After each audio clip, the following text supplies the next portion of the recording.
वर्ग ही वर्ग चौथीत आहे. मी हिला विचारलं की तुझ्या नावाची स्पेलिंग येते का, तर ती हो म्हणते. आणि विशेष म्हणजे हे नवीनच एक गोष्ट कळाली मला की तिला नावाची स्पेलिंग नाही सांगता येत पण लिहिता येते. बरोबर ना? असं कसं काय सांगता येत नाही? बरं लिही बरं.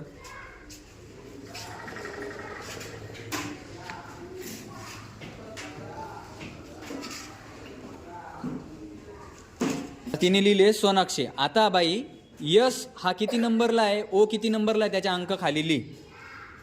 त्याच्या खाली त्याचा नंबर लिही. आता ओ किती नंबरला आहे?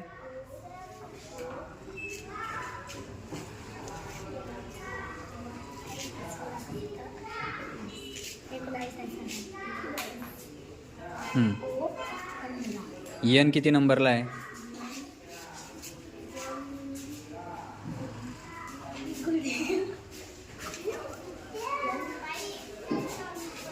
आता एन तिला का सापडत नाही मी सांगू? कारण मी एन मोठ्या अक्षरात लिहिला आहे आणि एन तिने स्मॉलमध्ये लिहिला आहे. म्हणजे मी कॅपिटलमध्ये लिहिलं आहे, तिने स्मॉलमध्ये लिहिलं आहे. त्याच्यामुळे हा पण विद्यार्थ्यांना फरक माहीत नाही की स्मॉल आणि हां.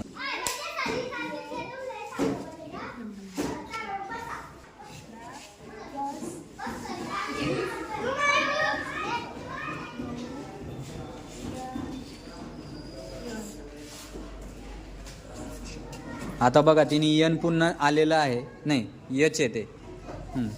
एच किती नंबरला आहे? आता तिला एच का सापडत नाही हे सांगा बरं.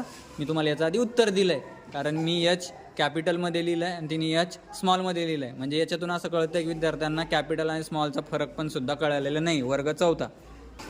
आणि अजून एक राहिलं ना अक्षर. अशा पद्धतीने तुम्ही ABCD रंगू शकता. हे छान. आता तिला तिचं नावही लक्षात राहील आणि नंबरही लक्षात राहील.